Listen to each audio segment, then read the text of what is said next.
Bilang pagpapatuloy ng ating nasimulan at tayo papasok sa ikalawang bahagi ng ating talakayin na inalay na buhay, pagpapamalas ng pagliligtas. Muli ating alalahanin at basahin ang Hebreo 13:20. Ngayon ang Diyos ng kapayapaan na muling nagdala mula sa mga patay sa dakilang pastor ng mga tupa sa pamagitan ng dugo ng walang hanggang tipan. Sa makatwid bagay ang Panginoon nating si Jesus. Dagdag nawa ng Diyos ang kanyang pagbabasbas sa atin sa pagbabasa ng kanyang salita. Sapagkat minsan pa ay narito kami sa iyong harapan na hindi mo hinayaan na magkaroon ng anumang hadlang sa aming mga panyapak, maparito kami upang makatagpo ka. Salamat po sapagkat ikaw ang siyang may pangakong kung saan ang 2 o 3 na nagkakatipon sa iyong pangalan ay naroon ka sa kalagitnaan nila. At higit pa rito, lalo na sa aming pagpasok sa isang napakahalagang kalagayan, ang pakikinig ng iyong mga salita. Ikaw din ang nagsabing mapalad ang nakikinig at tumutupad sa mga ito. Kaya naman, Panginoon, ang aming dalangin ay ikaw nawang siyang mangusap sa amin. Marinig namin ang iyong tinig sa pamagitan ng pamamahayag ng iyong mga salita. At ito po ang dalangin namin at umaasang ang lakip ng iyong dagdag na pagbabasbas ay mapa sa amin. At ito po ang aming samot dalangin. Amen. At amen. Nasimulan po natin ang isang napakahalagang paksa na pinamagatan natin sa aralin ng pagkain na inalay na buhay, pagpapamalas ng pagliligtas. Napakahalaga ng paksang ating pinag-uusapan. At ang talatang batayan ng Hebreo 13:20 na kung saan ang pinag-uusapan ay ang dugo ni Kristo, ang dakilang pastor.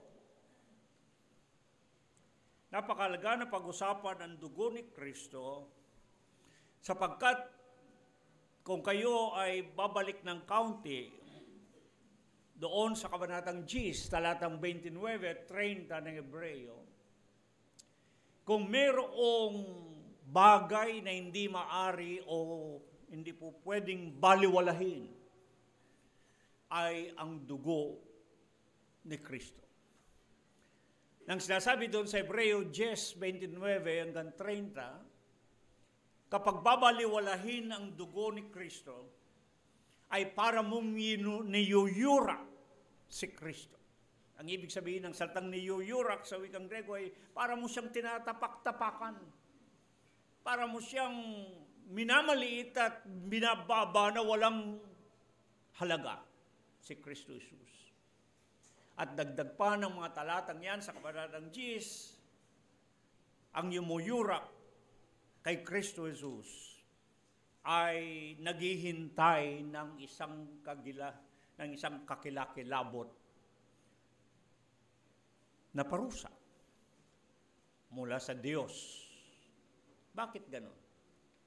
Bakit ganon kahalaga ang dugo ni Kristo? Ang sabi pa diyan sa Kabanatang 10 ng Hebreo, kung si Moses ay maaari nating sabihin na itabi, ay para bang may kapatawaran pa. Ngunit kapag si Kristo Jesus ang niyurak, kakilakilabot na parusa ang naghihintay mula sa Diyos. Bakit ganon? Pinag-aaralan natin, mga pinakaibig na mga kapatid,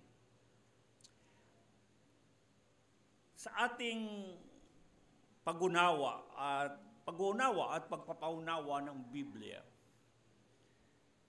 Ipinakikita natin na hindi lamang tayo basta dito sa kawan ng Panginoon, dumadampot ng isang talata. At kung pagkatapos ay pinagdudugtong-dugtong na lamang upang may mailahad na sabihing katotohanan. Sa atin, dito sa kawan ng Panginoon, tinitignan natin sa kabuuan ang Biblia. Na gaya ng aking ipinaliliwanag, may tuturing itong nagsisilbing isang pinakakasulatan ng pagtitipanan. Hindi tayo lumalayo sa usapang tipan, covenant, yung berit sa Hebreo at diatheke sa Greko. Mahalata mo naman kaagad, ang sabi nga sa salitang Ingles, obvious. Meron siyang lumang tipan, meron siyang bagong tipan. Di madaling sabihin, sa kabuuan ng Biblia, isang aklat ng tipan. A book of covenant. At lalo pang mapapaghalata na kaya nga siya aklat ng tipan, naririyan nakapaloob na nilalaman ng lumang tipan at bagong tipan ang mga malalaking tipan na ipinakipagtipan ng Diyos sa sangkatauhan na hindi pinapansin ng marami. Nariyan ang mga tipan na ipinakipagtipan ng Diyos. Yung tipan kay Adam, yung tipan kay Noe, yung tipan kay Abraham, yung tipan kay Moses, sa pamagitan ng Moses at sa Israel, yung tipan kay David, at bandang uli, yung Brit Kadasha, yung bagong tipan, na walang iba kundi sa pamagitan ni Kristo Jesus. Yun ang kabuuan ng buong Biblia. Nilalaman niya ang lahat ng tipan na yan. At lahat ng tipan na yan, matutunghayan mo, may kinalaman sa kaligtasan. May kinalaman sa kaligtasan. Hindi ka makakalayo at mag-usap ng tungkol sa kaligtasan na hindi mo pinag-uusapan ang mga tipan na ipinakipagtipan ng Diyos. Kaya kinakailangan tingnan natin ang Biblia sa kabuuan upang hindi tayo magkamali. Yamang ang Biblia na nahati sa dalawang tipan, yung naunang tipan na mas kilala nating lumang tipan o matandang tipan, at ang ikalawang tipan, mas kilalang batang tipan, o kaya naman ay bagong tipan. Sa nakaraan, napag-usapan na natin ang lumang tipan. At ito'y sa pamagitan ni Moses. At ngayon, tatalakay naman natin ang bagong tipan o ikalawang tipan sa pamagitan ni Jesus. Pag-aralan po ninyo kung bakit ganito ang pagkakalahad, maraming mga kapuna-puna na bagay na halos magkagaya si Moses at si Jesus. Si Moses na tagapamagitan sa lumang tipan at si Jesus na tagapamagitan sa bagong tipan. Napakaraming tinatawag lang tipos o pagkakahawig, pagkakagaya. Si Moses nga, mahabang panahon na kanyang sinalita na mayroong propeta na paririto, babangon, nakagaya ko. Mayroon siyang salitang ganoon sa Deuteronomio 18 at yun ay tumutukoy kay Jesus. At yan ay mapapatunayan natin pag binasa natin ang bagong tipan. Ang mga apostol sa mga gawa 7, sinabi nila na yung sinabi ng Moses na may babangon na bagong propeta ay tumutukoy kay Kristo Jesus. Yan ang pinangaral ng mga apostoles sa mga aklat ng gawa. At maging si Kristo Jesus na ating Panginoon, inamin niya, nung kaharap niya yung mga Hudyo, kung kanya'y sumasampalataya kay Moses, ay dapat sasampalataya kayo sa akin sa 1 Kings 5, sapagkat sumulat si Moses o nagsalita si Moses tungkol sa akin. Kaya, si Moses at si Jesus ay marami tayong makikitang parang pagkakagaya. Mga ilan, napakarami po yan, pero hindi ko nabibigay lahat. Upang bigyan lang kayo ng kaunting ideya, si Moses halimbawa. Si Moses ay ng panahong ipinanganak, pinapapatay ng Faraon ang lahat ng batang lalaki o batang sanggol mula sa edad na 2 taon pababa. Nang isilang si Jesus, hindi ba pinapapatay din ni Herodes ang mga batang lalaki mula sa edad na 2 pababa? Di ba? Si Moses ay napunta na sa Egypto upang maligtas. Kaya nga, pinalutang siya sa tubig, kaya tinawag siyang Mose, nailigtas siya. Si Jesus, nang siya isinilang, itinakas din, papunta sa Egypto. Di ba? Si Moses ay pinalutang ng kanyang ina at napasakamay ng mga Egyptios sa Egypto at naligtas si Moses. Si Jesus, itinakas ng kanyang magulang, mapunta sa Egypto upang maligtas sa pagpapatay ni Haring Herodes. Si Moses, nagkaroon siya ng 40 taon sa bundok, sa ilang at bundok, upang makaharap niya ang Diyos. Ang Panginoon, bago niya sinimulan ang kanyang ministeryo, nagayuno din ng mahabang panahon sa bundok, sa ilang at bundok. Si Moses gumawa ng mga malalaking at kagilagilalas na mga himala. Si Jesus ay gayon din naman gumawa ng mga tanda at mga himala. Yan. Si Moses, hinati niya ang dagat na pula. Si Jesus, pinayapa niya ang dagat ng Galilea. Ang dami pong makikita niyong pagkakahawig ni Moses at ni Jesus. Gayunpaman, pag pumunta tayo dito sa aklat ng Hebreo, ay hindi lamang ang pagkakagaya ni Moses at Jesus ang tinalakay sa aklat ng Hebreo, kundi ang pagkakaiba ni Moses at ni Jesus, at iniangat si Jesus sa mas mataas na kalagayan. Ang sabi nga niya, si Jesus ay mas dakila kay Moses. Nang isulat ang aklat ng Hebreo, itong mga Hebreo mismo ang kinakausap. At sinasabi na nang dahil sa malaking pighati na kanilang dinadanas, ngayong sila'y mananampalatayang Kristiyano na, ay parang gusto na nilang bumalik sapagkat pinag-uusig ang mga mananampalataya kay Kristo sa panahon iyon. Ay parang gusto nilang iwanan ang kanilang pananampalataya kay Kristo at balikdan si Moses, bumalik dun sa dati nilang relihiyon. Ang sinasabi ng aklat ng Hebreo ay ito: huwag na kayong bumalik, huwag niyong balikdan ang inyong pinagdaanan, huwag niyong balikdan at tignan si Moses, kundi sa pagkakataong ito, sa Hebreo 12:2, ang sabi ay tumingin kayo kay Jesus. Yung pagtalikod ninyo at balikdan ang inyong nakaraan kay Moses.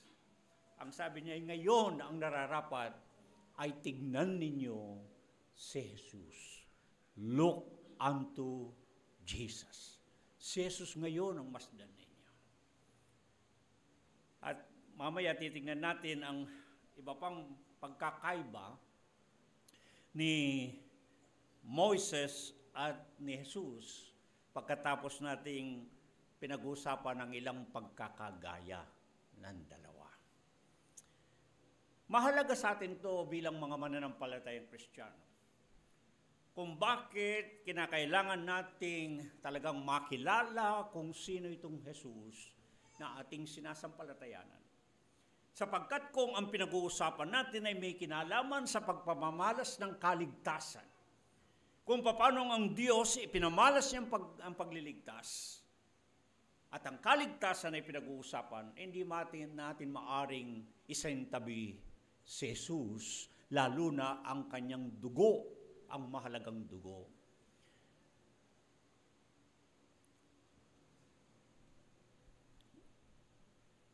Kung titignan pa natin sa ating napag-usapan sa nakaraan at maging itong kasalukuyan, si Moses ang tagapamagitan ng lumang tipan o unang tipan. At ang kaligtasan ay ipinakita kung paano pinamalas ang pagliligtas ng Diyos sa naunang tipan. Kaya maaari nating sabihin si Moses ay may tuturing na siya ang Mosiya. Ang salitang Hebreo na Mosiya, halos katunog ng salitang Moses, ay ibig sabihin ay tagapagtubos. Siya ang ginamit ng Diyos upang tubusin ang kanyang bayan. Sa bagong tipan o ikalawang tipan, ang manunubos, ang pangalan niya ay Yeshua. Jesus. Sapagkat ililigtas niya ang kanyang bayan. Kaya kung ang pagpapamalas ng pagliligtas ng Diyos ang pag-uusapan, mahalagang tignan natin ang dalawang tipan. Hindi kasi natin, bagamat marami pinaghihiwalay ang dalawang tipan. Mayroon pa nga ang mga sa kasalukuyan natin, sinasabing ang lumang tipan ay parang lumipas na at hindi na kailangan. At sa bagong tipan na lamang tayo. Ngunit sa atin dito, hindi natin pinaghihiwalay ang dalawang tipan. Manapay magkaugnay ang dalawang tipan na yan. Sapagkat pag titignan mo, ay tuloy-tuloy na isinasaysay ang pakikipag-ugnayan at pakikipagtipanan ng Diyos sa kanyang bayan. Kaya't kailangan nating maunawaan ang dalawang tipan. Meron ngang nagsabi si isang pilosopo at teologo na si Augustine. Ang sabi niya, the new is in the old concealed, and the old is in the new revealed.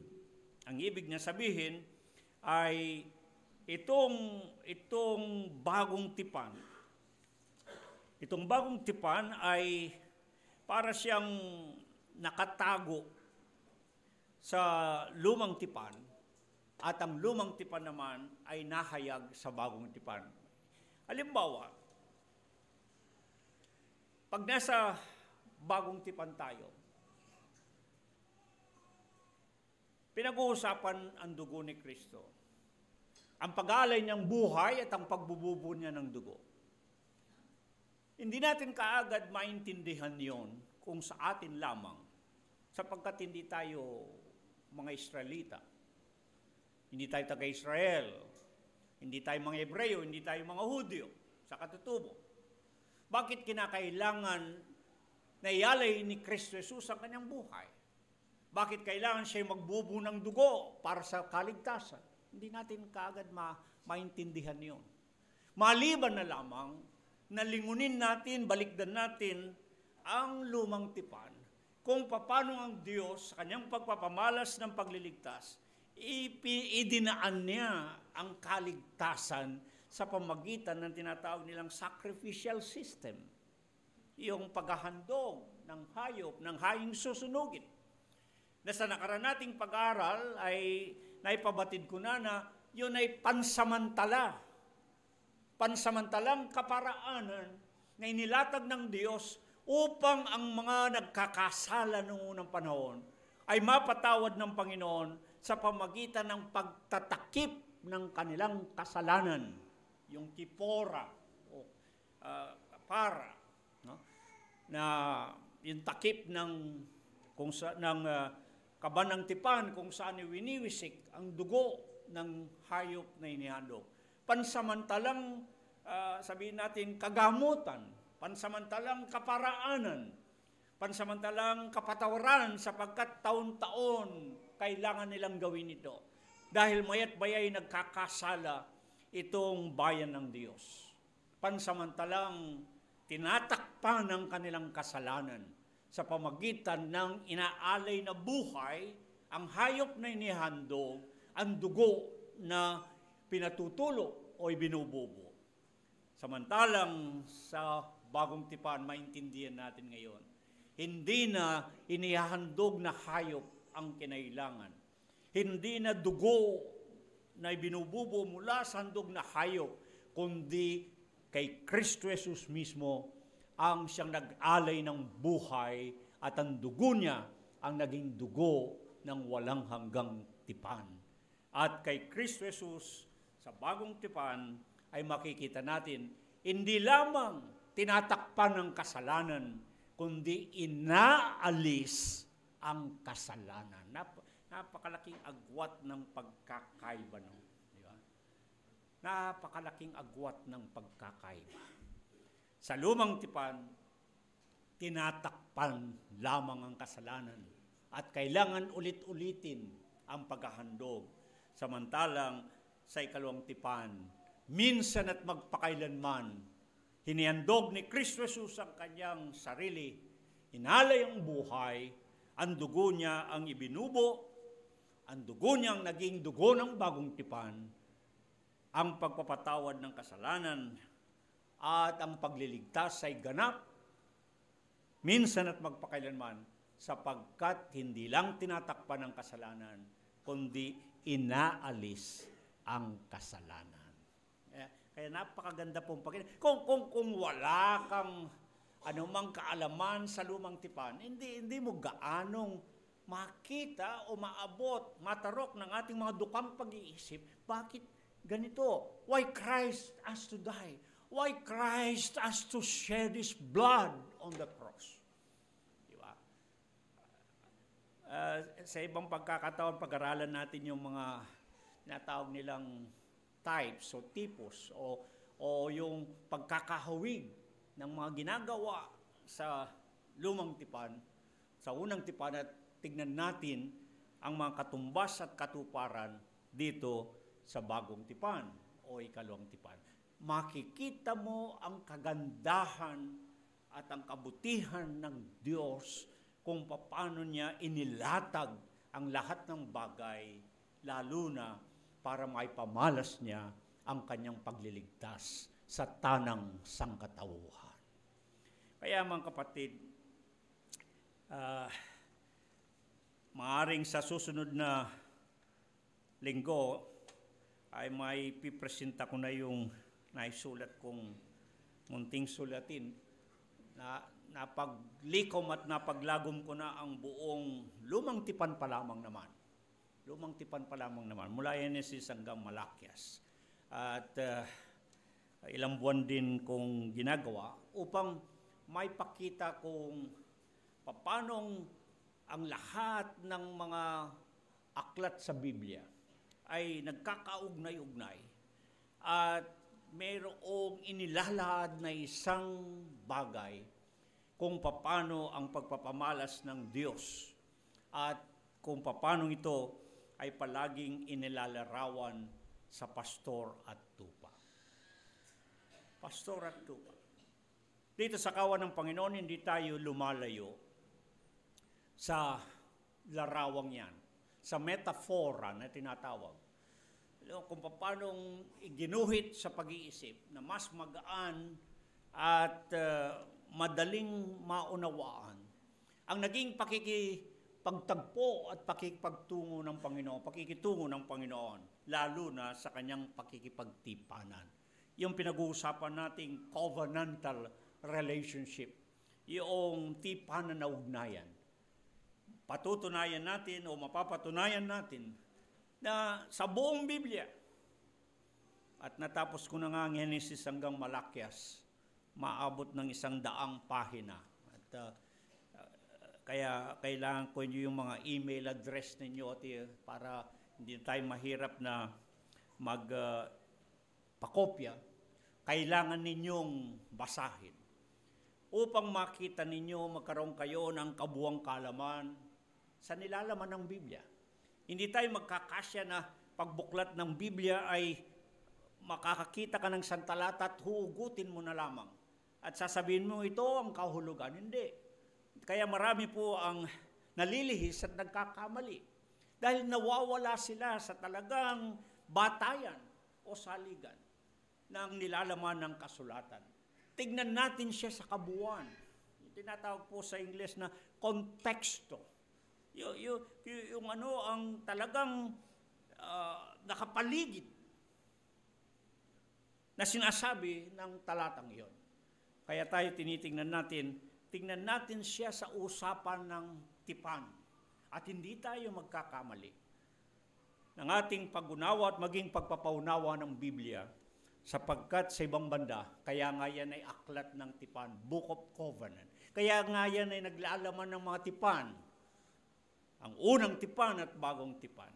At sa loob ng unang tipan at ikalawang tipan, nandiyan ang mga malalaking tipan na ipinakipagtipan ng Diyos kay Noe, kay Adam, kay Noe. Ang tipan ng Diyos kay Abraham, ang tipan ng Diyos kay Moses at ng Israel, ang tipan ng Diyos kay David, at sa huli, sa pamagitan ng ating Panginoon, na walang iba kundi ang bagong tipan.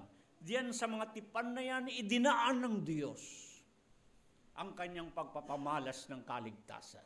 Ang kaligtasan ng sangkatauhan ay hindi mo maring hiwalay sa mga tipan na yon.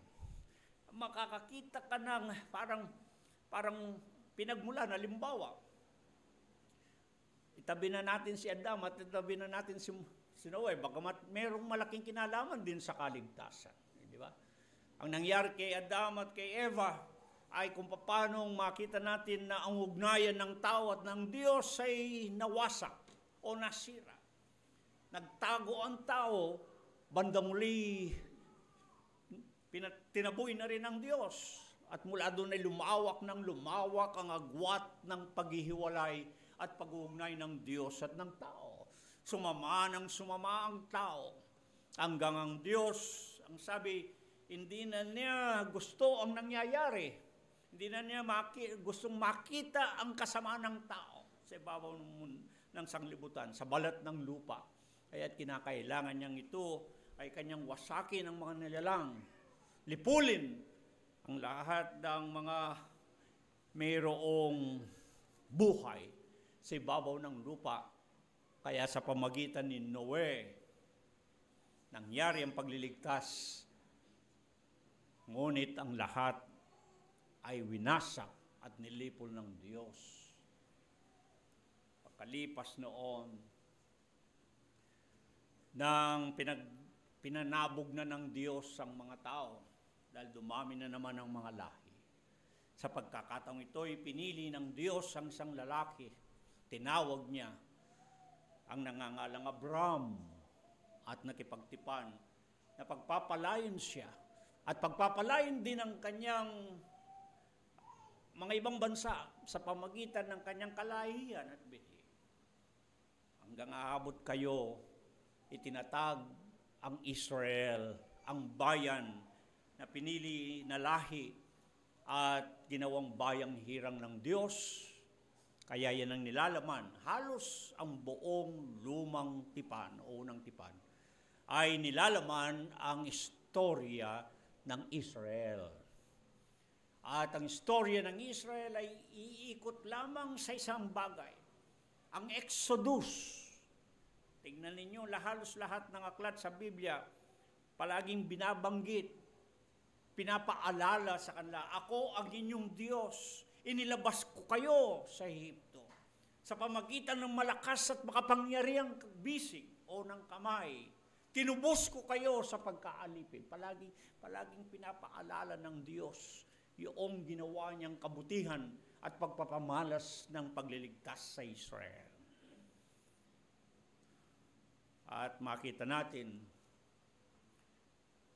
maging nung itatag ang kaharian ng Israel sa pamagitan ni David, makita po natin, doon din manggagaling ang binhi ng magiging bagong pastor na magpapastor sa Israel. Ang pagdating ng Mesyas. Ang mga propeta, ganun din, wala silang mga sinabi kundi tungkol lamang sa nangyaring kaganapan sa Israel. At nagkakaisa sila, lalo na ang mga malalaking propeta, Isaias, Jeremias, Ezekiel, Daniel, na ang Israel ay parang nakalat na tupa. Pinangalat sila at tumitingin sila sa isang araw ng Diyos ay magbabangon ng isang pastor na magpapastor sa kanila at titipunin at pipisanin nila ang mga tupang nangalat ng Israel. Yun po ang kabuuan ng lumang tipan. Yun ang kabuuan ng lumang tipan. Ngunit ang magandang bagay na makita natin, upang magaang ilarawan ng pagpapamalas ng pagliligtas ng Diyos sa lumang tipan o naunang tipan, makita natin ang metafora ng pastor at tupa ay siyang ginamit ng Diyos upang maunawaan ng kanyang bayan. Halimbawa, si Moses, bilang siya ang tagapamagitan ng lumang tipan. Si Moses ay isang pastor. Naging pastor, 40 taong nagpastor. Matutuhan niyang pagpapastor bago siya ginawang pastor ng Israel. At pagtitingnan ninyo sa mga awit 77, mga awit 78, nang sabi ang Panginoon, kanyang pinatnubayan ng kanyang bayan na gaya ng mga tupa, kanyang inalalayan ng kanyang kawan sa pamagitan ng kamay ni Moses at ni Aaron. Tingnan ninyo yung paglalaraw, pagliligtas ng Diyos na ginawa sa lumang tipan, ipinamalas sa pamagitan ng larawan ng pastor at ng tupa. At kapag makita niyo yung sinulat kong munting sulatin, lahat ng talata tungkol sa pastor at tupa ay makikita niyo sa bawat aklat ng Biblia na yun ang larawan ng inuuhin. Baka lalo kayong mamamangha ang kagandahan nito pagdating sa bagong tipan, sa ikalawang tipan, pastor at tupa rin ang inyong mababasa. Kaya, mga kapatid, nilalatag ko lamang sa ating harapan na meron tayong sapat at matatag na batayan ng ating pinaniniwalaan, ng ating mayamang pananampalataya. At ang metapora ng pastor at tupa ay lubhang napakahalaga. Pagdating natin sa bagong tipan, si Kristo Jesus, kung paanong si Moses na tagapamagitan ng naunang tipan ay pastor, yan ang lalong magpapatingkad kung bakit sa bagong tipan, hindi lamang basta pastor ang pagpapakilala ni Jesus sa kanyang sarili, kundi mabuting pastor. May dahilan po kung bakit ganoon ang pagpapakilala ni Jesus. Kung bakit siya nga ang mabuting pastor. Dahil pag binalikdan mo ang naunang tipan, marami o halos sa mga naging pastor ng Israel ay hindi naging mabuting pastor sa bayan ng Diyos. Kahit na pa si David, na hinugot mula sa pagkabata ang sabi, mula sa makulungan ng mga tupa, at ginawang isang pastor ng Israel. Ngunit si David ay hindi rin perfecto. Nagkasala rin si David. At nung magkasala si David, ang sabi, huwag nawang idamay ang mga tupa ng Panginoon. May pastor at tupa ang makikita niyo. Pagtawid ninyo ng bagong tipan, 400 taon ang namagitan sa lumang tipan at bagong tipan. 400 taon. na tahimik. Para kayong nanood ba ng isang nobela o ng isang drama? Magsasara ang tabing ng lumang tipan. Ang tanawin ay ang Israel bilang bayan o kawan ng Diyos ay nangalat. Para silang mga tupang nangalat. Pinagwatak-watak sila at pinangalat ng Diyos. At ang mga lengguwaheng ginagamit, inilagay ko, pinili natin, mga nilamon sila ng mga aso. Sinakmal sila ng kanila. Yung mga salitang mayroong kaugnayan sa Panginoon. Kaya maiiwan ang lumang tipan, magsasara siya sa isang tabing, sa isang tanawin, na nangalat ang kanyang ang tupa ng Panginoon. Nabihag ang kanyang kawan, ang sabi sa Jeremias 13:11. Naiwan silang nabihag sa Babylonia. At lahat ng mga propeta ay nagsalita at nakakita ng mga pangitain at mga pangyayari alinlang sa 3 bahagi ng kanilang kasaysayan. Bago sila nabihag, ng kasalukuyan silang nabibihag, at pagkatapos nilang makabalik mula sa pagkabihag. Ngunit magsasarang tabing at tanawin sa isang makulimlim na tanawing nangangalat sila sapagkat sa loob po ng 400 taon, hindi lamang nagtapos ang Babylonia na sumakop at bumihag sa Israel. Dumating pa ang Assyria, Persia, Medo-Persia. Dumating pa ang Roma.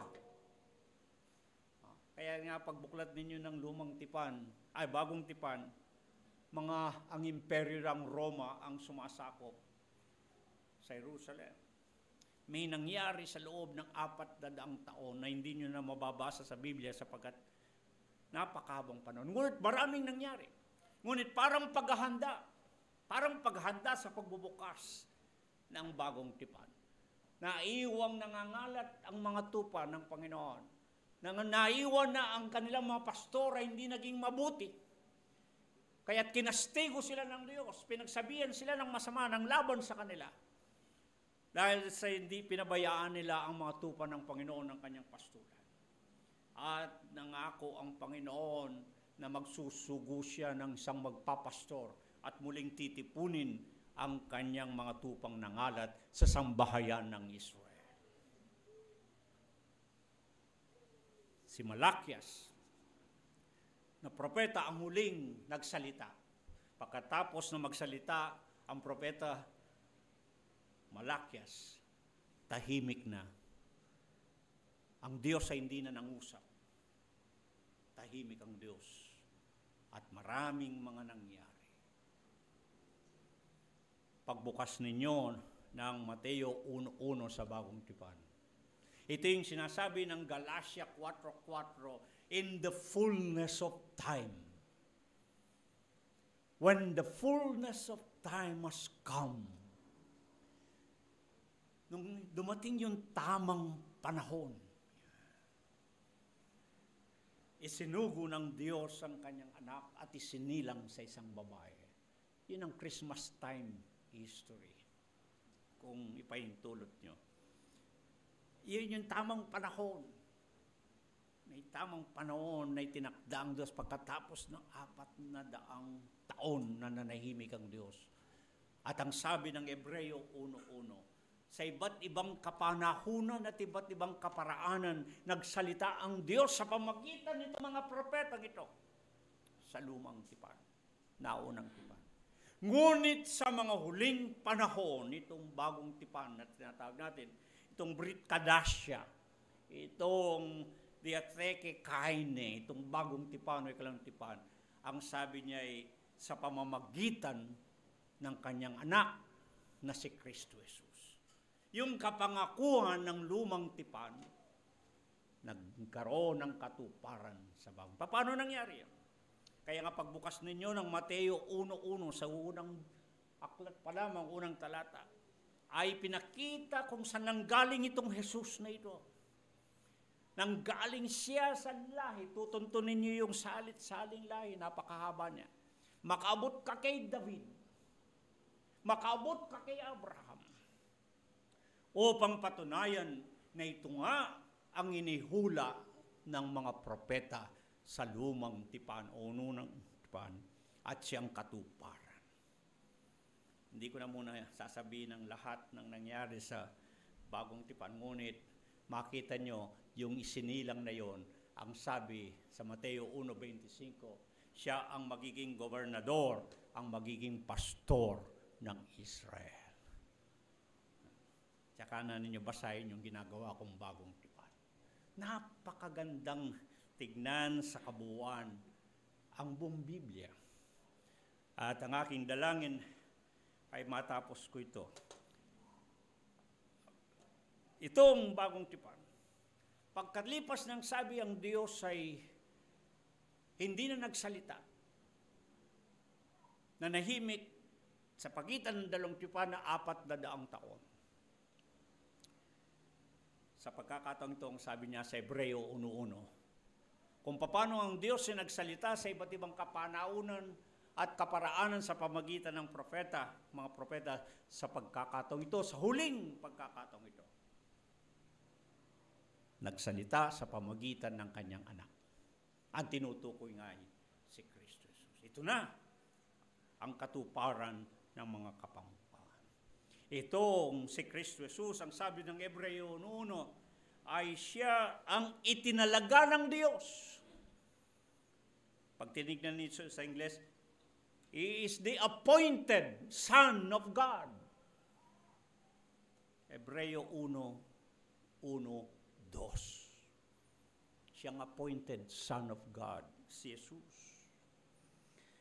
At siya rin, sa Galatia 4:4 at Hebreo 1:2, siya ang anointed, ang sinugo, anointed Son of God. Makita ninyo, mahalaga po ito sa atin, mga mananampalatayang Kristiyano. Sapagkat sa panahon natin, maraming mga relihiyon at sekta ng pananampalataya na kung hindi ibinababa si Kristo Jesus, itinatabi si Kristo Jesus. Kung hindi siya minamahalaga, minamaliit nila si Kristo Jesus. Ngunit tayo bilang mananampalatayang Kristiyano, si Kristo Jesus ang ating minamasdan. We look unto Jesus, the author and the finisher of our faith. Siyang pasimula at siyang katapusan ng ating pananampalataya. Kay Kristo Jesus tayo tumitingin. At tama lang naman, sapagkat sa unang banda, sino bang namatay at nagalay ng buhay? Kanino bang dugo ang ibinubo para sa kaligtasan at kapatawaran ng kasalanan? Hindi ba ang dugo ni Kristo, ang dugo ng dakilang pastor? Dito sa ating talatang batayan, Hebreo 13:20. Hindi na tayo kung tutusin magtataka riyan. Sapagkat maging ang ating Panginoon, Kanya nang naunang sinabi yan.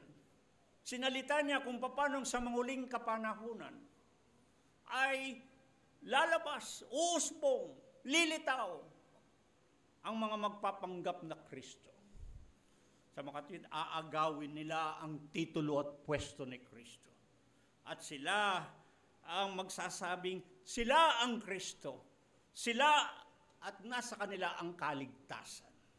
Mga kapatid, tayo nabubuhay sa panahong naglipana, nagsilitawan ang maraming mga Kristo.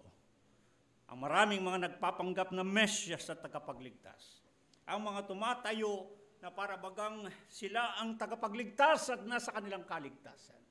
Kaya pag mabasa ninyo bandang uli yung sinusulat nating aklat, pagdating sa bagong tipan kung paanong sa lumang tipan, ang tawag sa mga bulang propeta, ang tawag sa mga bulang guro, ang tawag doon sa kanila ay mga asong gubat, mga mananakmal, mga ibong mandaragit, mga lobong ganid. Nakita nyo, pati ang maginamit na paglalarawan sa kanila ay kagaya rin ng mga hayop. Kasi yung metapora ng pastor at tupa, yung larawan ng pastor at tupa, yun pa rin ang matingkad na inyo at masikat na inyong mababasa sa Biblia. Lumang tipan at bagong tipan. Unang tipan at ikalawang tipan. Kaya makita po ninyo, mahalagang pinag-uusapan natin ito. Dahil pagdating sa bagong tipan, si Jesus ang tagapamagitan, siyang Mesites sa wikang Grego. Ibig sabihin ay sa dalawang pinagkakasundo, siya ang namamagitan. At kung wala itong tagapamagitan na ito, hindi magkakasundo. Itong dalawang pinagkakasundo, ang Diyos at ang tao. Ang sabi kasi ng mga talata, halimbawa, yung ibang talata hindi ko na po binabanggit, nandiyan naman sa ating aralin pagkain. Kung paano sinasabi sa Roma 5:10-11, Ikalawang Korinto 5:18-19, Colosas 1:19-20. Kaya nga kung bakit tayo ang batayan ng katuruan natin ay yung tipanan na ugnayan, kung paano manumbalikan ng ugnayan ng Diyos at ng tao. Na ipaliwanag ko na sa inyo yung reliyon at lahat ng kanilang ginagawa upang mapanumbalik ang ugnayan ng Diyos at tao. Ang taong gumagawa ng kaparaanan, ang taong gumagawa ng mga tulay at daan upang maabot ang Diyos. Subalit tangi ang Kristyanismo, ang kakaibang relihiyon, sapagkat sa ating paniniwala bilang Kristiyano, ang Diyos mismo ang umabot sa tao sa pamagitan ni Kristo Jesus nang siya'y bumaba at nagkatawang tao. At siyang tumayong mamamagitan sa Diyos at tao upang mamuo na muli ang nawasak na ugnayan. Magkapanumbalikan ng ugnayan ang Diyos at ng tao. Siya ang Mesites, siyang tagapamagitan. At sinabi ng kasulatan, walang ibang tagapamagitan, kagaya ng sinasabi sa unang Timoteo 2:5, maliban lamang sa isang tagapamagitan. Ang ibang reliyon, may iba silang tagapamagitan. Ngunit sa Kristyanismo, batay sa Biblia, unang Timoteo 2:5, si Jesus lamang ang tagapamagitan sa Diyos at ng tao. Sa kanyang pagiging tagapamagitan, ang sabi ng ating mga talatang pinag-aaralan,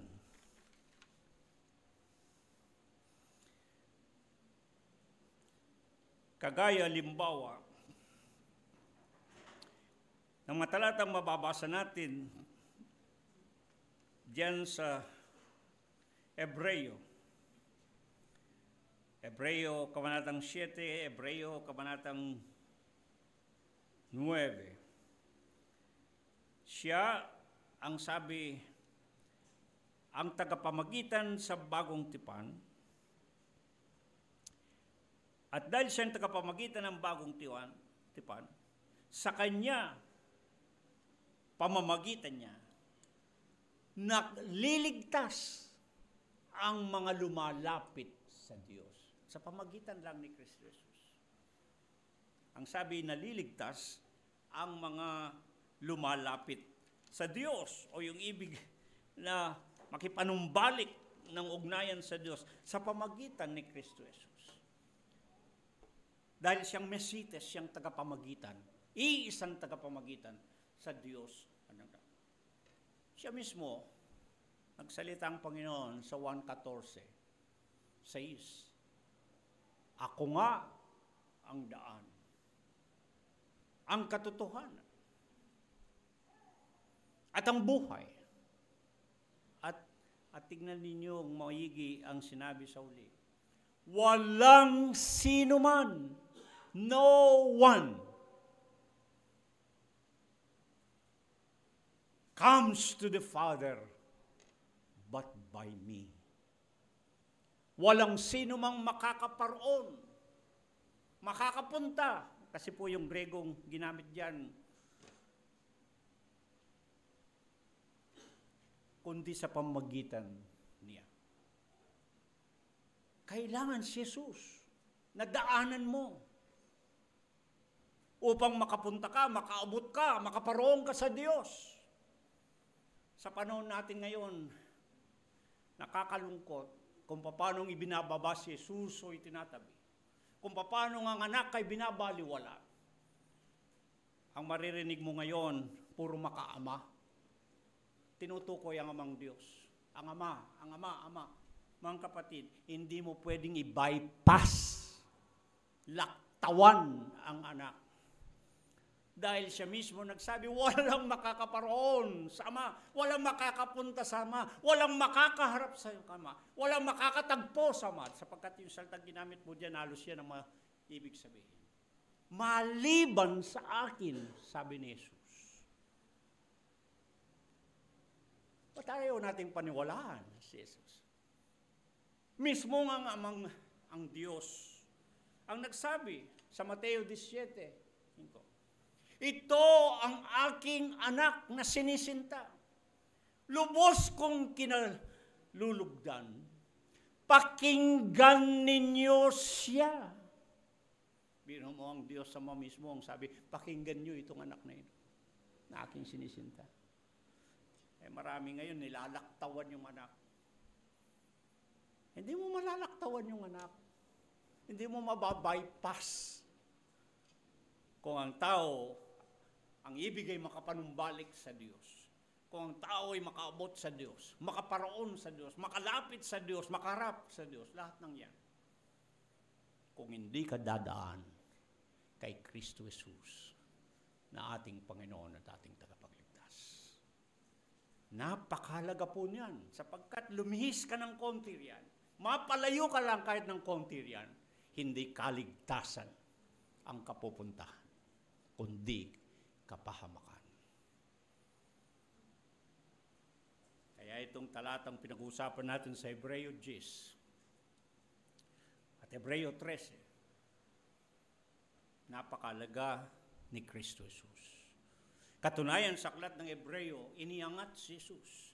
Kung meron kayong gustong basahin upang makita ang kadakilaan at kataasan ni Kristo, yung tinatawag na the supremacy of Christ. Kung paano si Kristo kahit na sa mga anghel ay nakakaangat siya. Kung paano si Jesus ay mas mataas siya sa kadakilaan kahit kay Moses. Kahit na sa mga saserdote at iba pang mga binabanggit.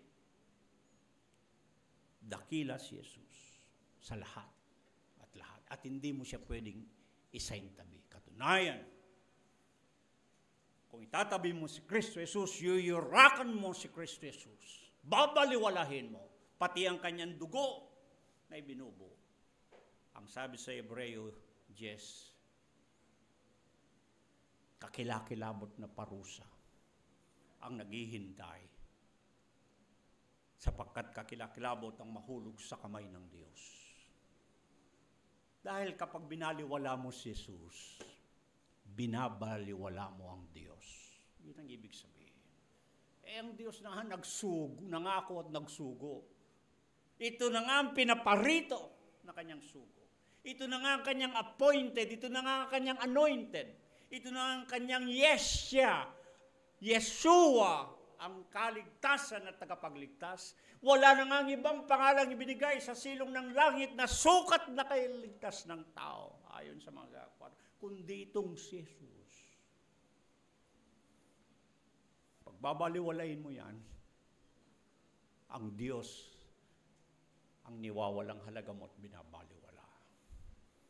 Mga kapatid, kaya napakahalaga sa atin. Bilang mananampalatayang Kristiyano, lubhang napakahalaga ni Kristo Jesus. Hindi lamang siya tagapamagitan ng sabi ng ating pinag-uusapang aralin ng bagong tipan o ng ikalantuan. Siya ang surety, siya ang garantiya, siya ang tagapanagot. Ginamit yung salitang surety na ibig sabihin siya yung piyansa. Kung narinig na ninyo yung piyansa at piyansador, yung mga nakukulong, yung mga hinahatula o nililitis sa mga hukuman upang pansamantala silang makalaya, tinutubos, pinipiyansahan. Hindi po ba? Ibig sabihin nito, nang dahil si Kristo Jesus ang nag-alay ng buhay, dahil si Kristo Jesus ang nagbayad ng halaga para sa kaligtasan, ginarantiyan niya. Sigurado, garantisado ang kaligtasan. Tiyak na magaganap at tiyak na matatanggap dahil kay Kristo Jesus. Yan po maliwanag sa mga nasusulat.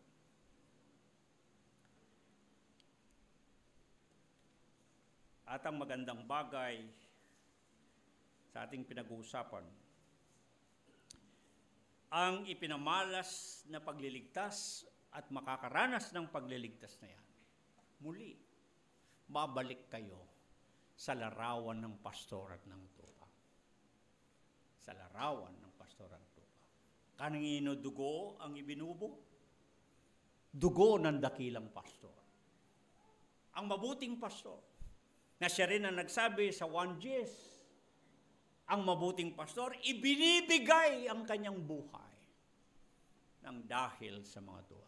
Muli, larawan ng pastor ang inyong makikita. Kaya mahalagang tingnan natin yon sapagkat bandang huli, mahalagang mapag-usapan natin sa ikalawang tipan. Kung paanong sa lumang tipan, una-unang tipan, pinili lang ang isang lahi. Ang magandang bagay, kung bakit sinabi sa ikalawang tipan ay isang lalong magaling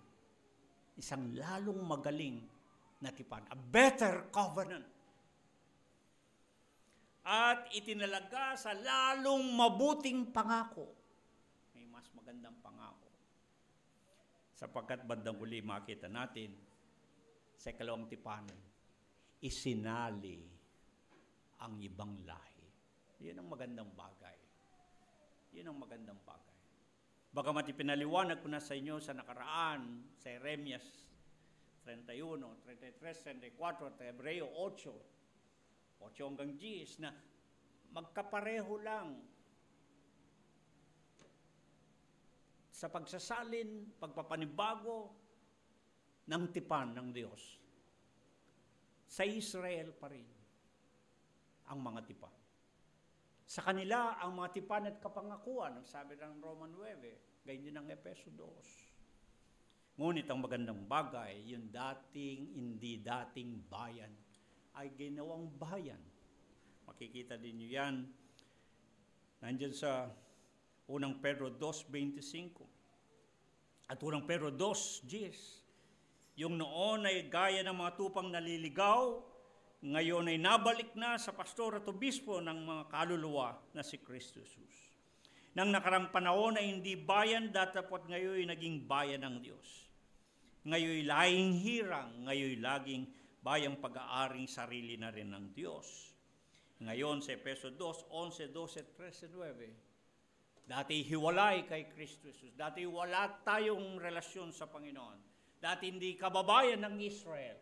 Dati walang aasahan sa mga tipan at kapangakuan, ngunit ngayon kasambahay na rin ng sambahayan ng Diyos. Binuksan ng Diyos ang pagkakataon, sa pagkakataong ito sa bagong tipan. Naisali na rin ang ibang lahi. Mahalaga po na matuklasan natin yun. Mahalagang maintindihan natin, maunawaan, paano tayo naisali sa mga pinili. Paano tayo naging kababayan na rin ng bayang hirang. Paano tayo nasali sa bayan ng Panginoon o sa kanyang kawan. Mahalagang maunawaan natin ito upang mas matibay nating mapapanghawakan kung ano ang ating sinasampalatayanan at tinatayong pananindigan. Mahalagang malinaw sa atin kung paano ang pagliligtas ng Diyos o ang kaligtasan ay matamo natin. Hindi yung basta na lamang dampot ng isang talata at ang kinin ng talatang yun. Hindi po. Kaya inilalahad ko sa inyo ang kabuuan upang mas maging malawak ang ating pagtanaw at maliwanag ang sikat ng mga paglalahad ng mga nangasusulat, lalo na sa pagpapamalas ng pagliligtas ng Diyos. Itong tinatalakay natin ngayon, kung tutusin po ito, pahapyaw pa lang. Pahapyaw lang. Sapagkat masilalahad natin ito ng mas malawig kapag talagang pag-uusapan na natin ang bawat aklat ng banal na kasulatan sa ikalawang tipan. Ating babaybayin, ating susubaybayan. Titignan na mabuti. Paanong nangyari? Paanong tayo na hindi mga Hudyo? Tinatawag tayo mga hentil, mga taga-ibang bansa. Paano tayo na kung titignan mo mga Hudyo, ay gayon na lamang kababa ang tingin nila sa mga hentil. Kahit na nung basahin ninyo ang lumang tipan, ang bagong tipan, makikita ninyo ang kanilang pakikitungo sa mga hindi Hudyo. Ito nga ang mga hentil. Sa tingin nila, hindi sila maari na makapasok sa karya ng Diyos. Sa tingin nila, hindi sila ililigtas ng Diyos. Ang tingin nga ng mga Hudyo sa mga hentil noong panahon ng bagong tipan nang narito ang Panginoon, ang tingin nila, kung may kabutihan daw sa mga hentil, ang kabutihan nila ay magagamit na panggatong ng Diyos sa impyerno.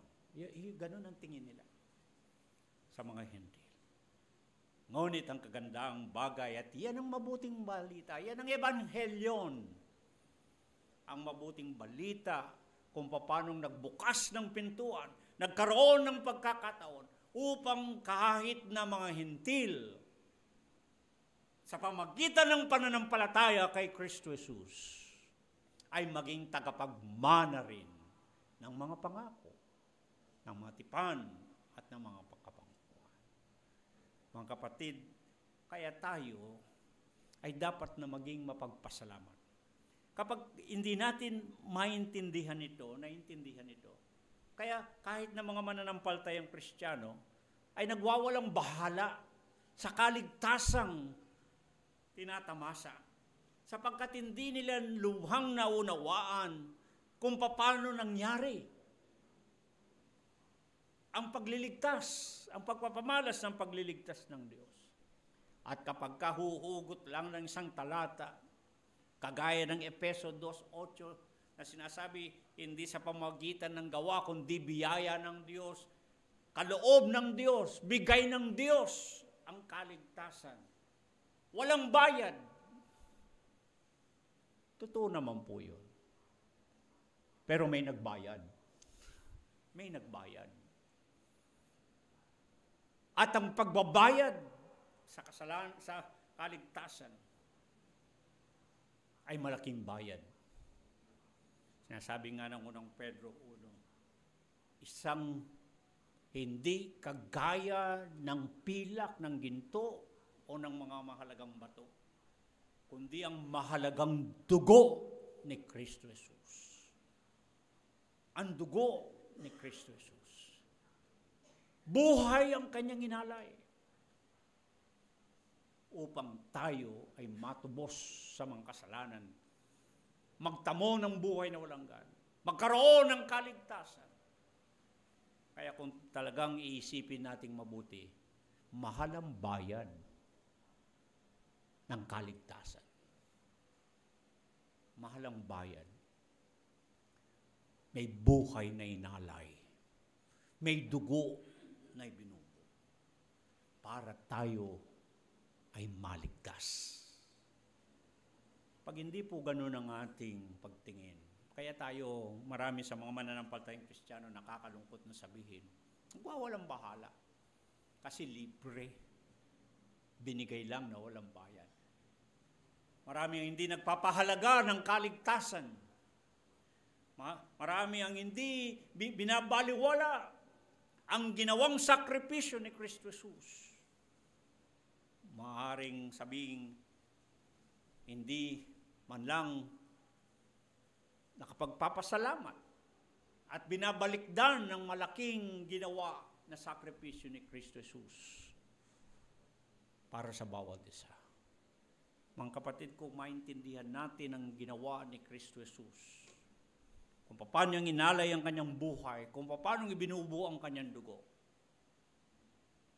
Hindi maaring hindi natin pahalagaan si Kristo Jesus. Hindi natin maari siyang ipagpalit kanginuman. Hindi maaring siya isantabi na lamang natin at walang maging halaga sa buhay natin. Dapat nating isaisip, dapat tayong magbayad ng ating mga kasalanan. Tayong dapat na mapahamak sa parusa ng kamatayan. Tayo dapat na magdusa ng galit ng Diyos. Ngunit, si Kristo Jesus ang naging sakripisyo.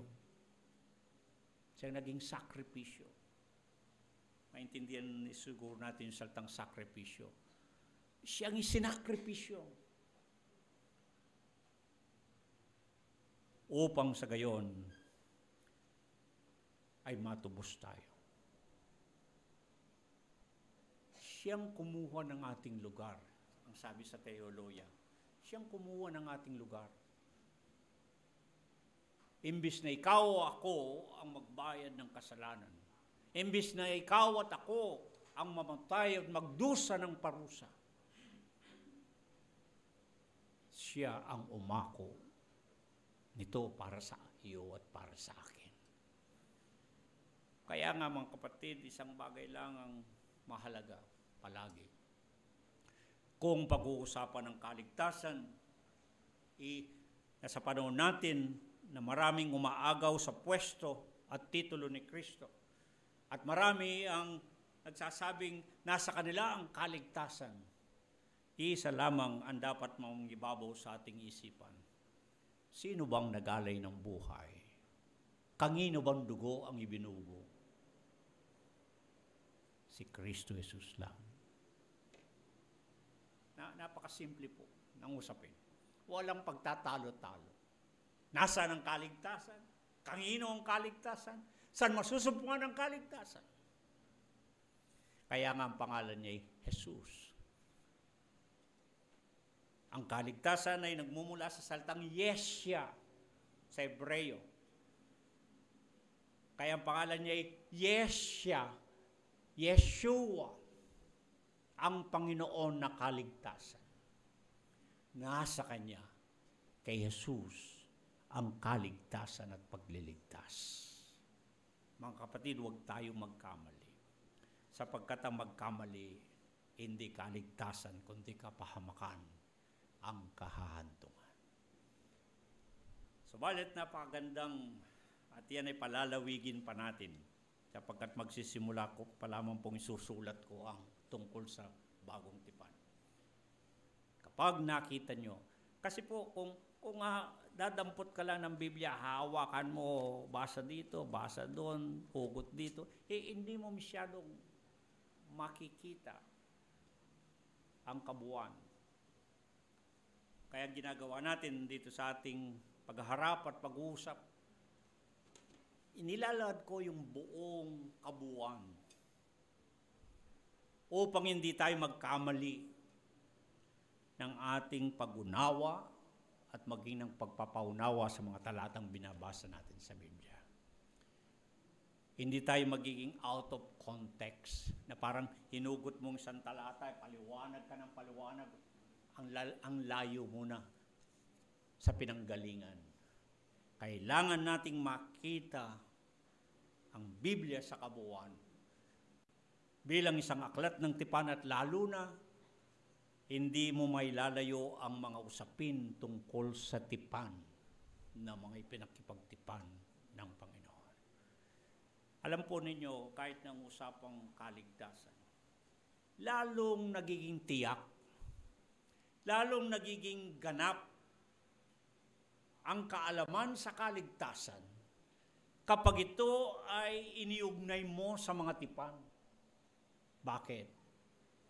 Dahil ang mga tipan, yung mga tinatawag sa Hebreo na berit at diateko sa Grego, ay mga pangako at mga pangako nino.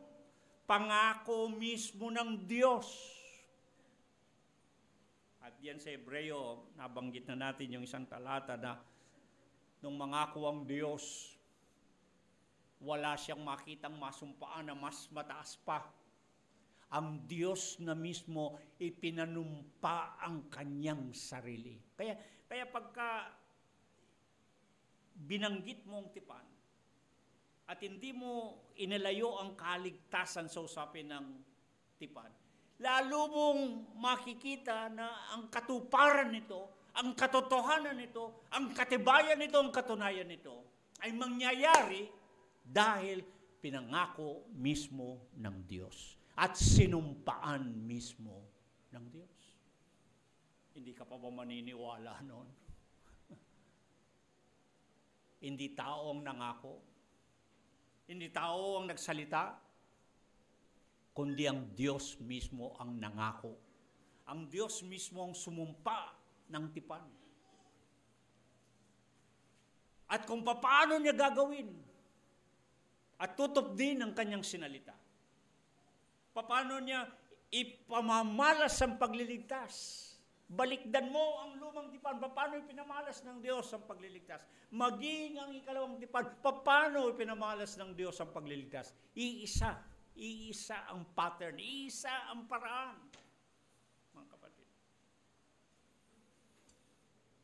Kung sa lumang tipan, sa pamagitan ni Moses, na naging Moshe, tagatubos ng bayan, sa ikalawang tipan, sa pamagitan ng Yeshua, ng Jesus, ang manunubos, pareho. Kung paano si Moses naging pastor, pinatnubayan niya ang mga tupa ng Panginoon sa kaligtasan, sa paglabas nila sa Egypto. Ganon din itong mabuting pastor na siyang Jesus. Binigay niya ang kanyang buhay alang-alang sa mga tupa. At pareho.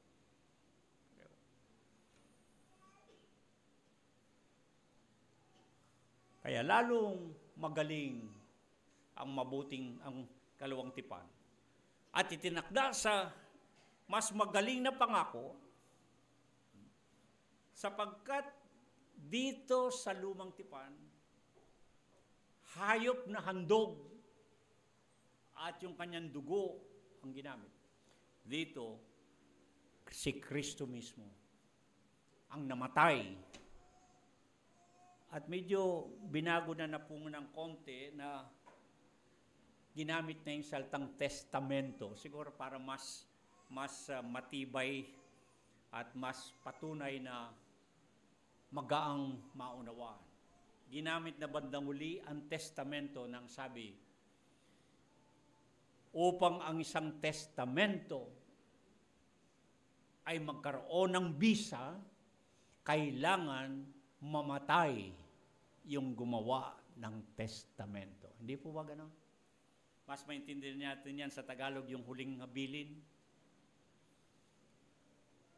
Yung isang taong maghahabilin ng kanyang pamamana, wala pong bisa yun hanggat hindi siya mamatay. Kaya last will and testament, huling habilin tawag natin, di ba? At kapag ka namatay siya, doon lang magkakabisa yung kanyang habilin. Ganyan din ang kaligtasan na sinasabi sa ikalawang tipan. Kinailangan na mamatay ang gumawa ng tipan. Hindi mamamatay ang Diyos, wala siyang kamatayan. Kaya nagsugo siya ng nagkatawang tao, may laman at dugo, at mamatay upang mapagtibay ang tipan. Kaya, mas sigurado ang kaligtasan na sinasabi dito sa ikalawang tipan. Dahil kay Kristo Jesus na ating Panginoon. At hindi lamang yun, kundi ang magandang balita. Ang magandang balita, hindi lamang sa isang lahi, kung paano ipinamalas ng Diyos ang pagliligtas sa unang tipan, sa ikalawang tipan, pati na isinali ang ibang lahi upang makaranas din ng pagliligtas ng Diyos. Kaya nga mga minamahal na mga kapatid, napakahalagang ating ilaga ang ating paniniwala at maging ating pagtitiwala sa tamang batayan at saligan. Kaya natin inilalatag sa paraang makita natin ang kabuuang mga pangyayari sa buong Biblia. Pinag-uusapan natin dito, buong Biblia na. Bagamat papalawig pa tayo pagdating sa ikalawang tipan, upang talagang maugat natin ang ating pinanggalingan at makita natin kung ano ang ating paroroonan. Upang maliwanag sa atin, paano tayo naisali sa mga pinili. Bakit ba tayo ngayon ay kasambahay ng bayang hirang? Kasi alam naman natin, marami dadampot ng talata. Ayan, sinabi, tayo daw ang bayang hirang. Tayo daw ang... Napakadali pong gawin yun kasi dadampot ka lang ng talata. Ngunit tayo, inilalatag natin sa mas maluwanag na paglalahad. Makita natin kung paano talaga nangyari.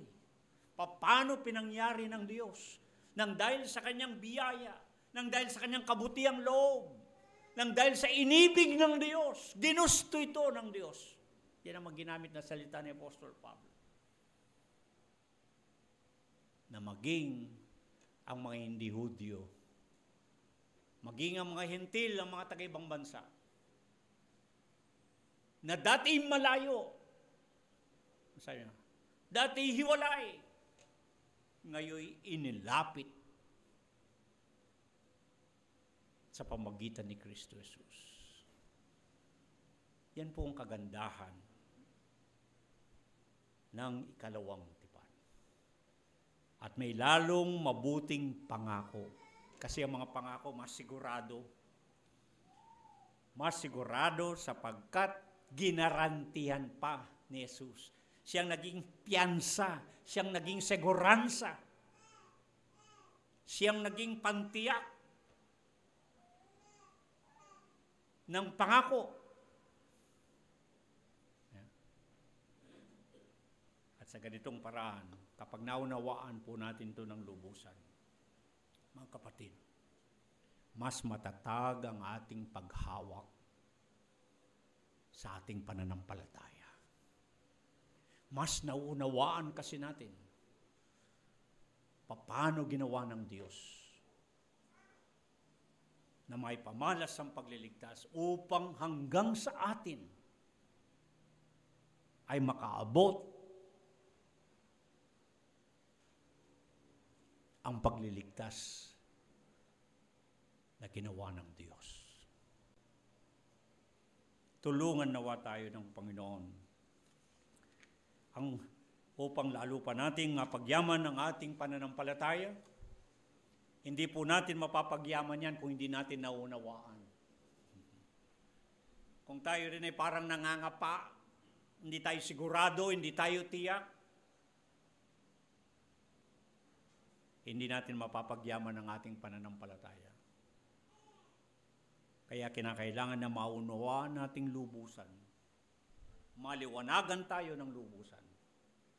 At kapag naunawaan natin ito, ako'y naniniwala na mas magiging matatag tayo sa ating pananampalataya, mas magiging maningas tayo sa ating espiritu.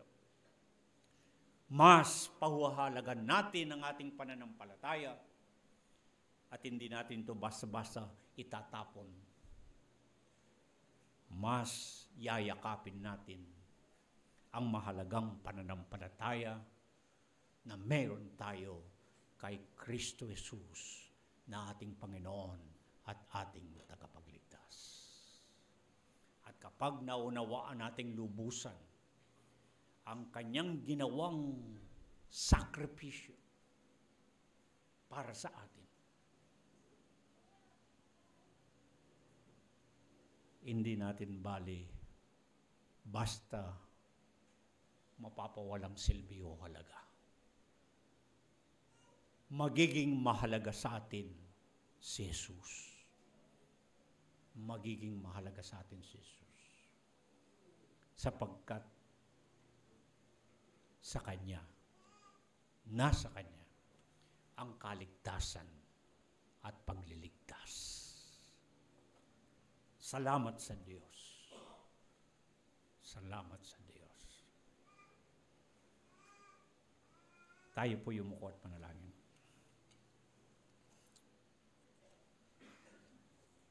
Aming Panginoon at aming Diyos, kami po ay lubos na nagpapasalamat. Kahit sa maiksing sandali, sa isang pahapyaw na pagtanaw, ipinakita mo sa amin kung paano mula sa iyong kagandaang loob, mula sa iyong kaawan at kahabagan, nang dahil sa iyong biyaya, kung paanong ikaw ay nagpapamalas ng pagliligtas. Salamat po, Panginoon, sapagkat hanggang sa aming panahon ay umaabot itong mabuting balita ng kaligtasan kay Kristo Jesus. Sa panahon namin na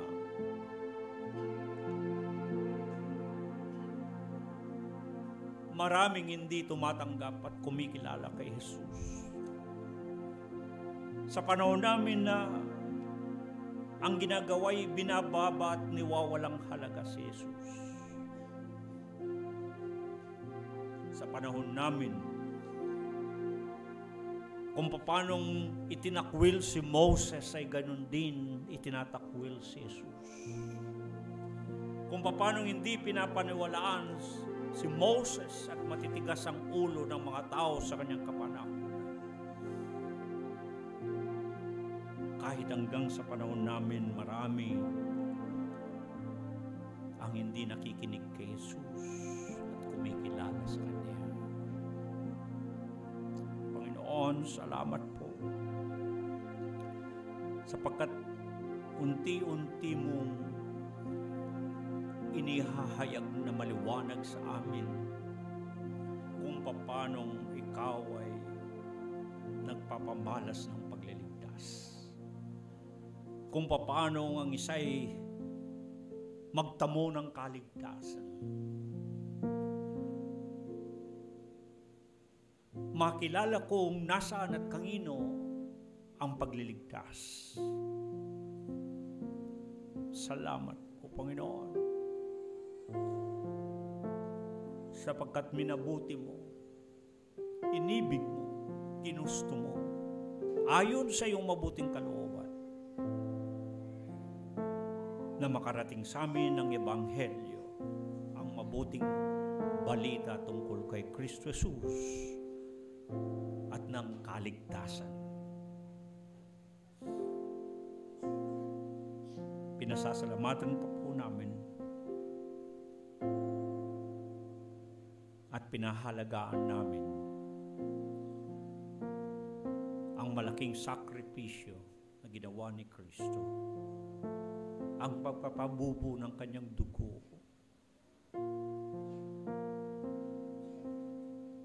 at ang katuparan ng lahat ng kapangakuan sa pamagitan niya na nilalaman ng tipan. Mapagyaman nawa namin ang aming pananampalataya. Mamahalagay namin sapagkat ito